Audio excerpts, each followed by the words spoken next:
It appears that there is more and more fire and smoke. There's any kind of an effort up there yet. Now remember, oh my God. Yeah, right now. There's another one. Another plane just hit. Oh my God. Purposefully into, oh my goodness. Oh God. There's another one. I think we have a terrorist act of proportions that we cannot begin to imagine at this juncture. I do solemnly swear to support and defend the Constitution of the United States against all enemies, foreign and domestic. So help me God. So help me God.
We take a buck, we shoot it full of steroids, we call it leverage.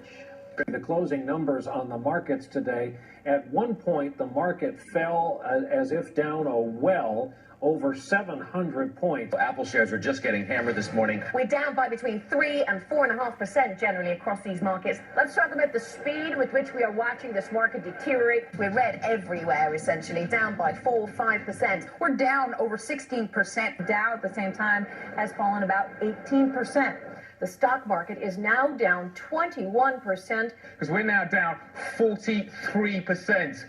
What in the world is happening on Wall Street? Almost everything there completely wiped out. In the NASDAQ, everything and more has been completely wiped out. The Dow traders are standing there watching in amazement. I don't blame them. And within 24 hours, the world economy would have collapsed. It was the worst day on Wall Street since the crash of 1987. Cicero was right. We're in the last days of this country surviving. Isn't this all kind of one big Ponzi scheme? Sophisticated term for that, Dennis. We call it monetizing the debt. Will the Federal Reserve monetize this debt? The Federal Reserve will not monetize the debt.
assume that there's something wrong with people. If you do it long enough, expectations are very strong. There's also something called post-traumatic growth, where you come out of a situation like that and you actually feel kinder toward your fellow man, fellow woman, that you are actually a better husband, father. You actually have a closer relationship with your God. You do not have to go around apologizing if there's some rage in you, although if we tell our veterans enough that this is what's wrong with them, they may actually start believing it.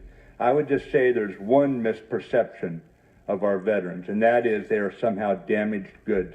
I don't buy it, and I think that that kind of self-pity, while victimhood in America is exalted, I don't think our veterans should join those ranks.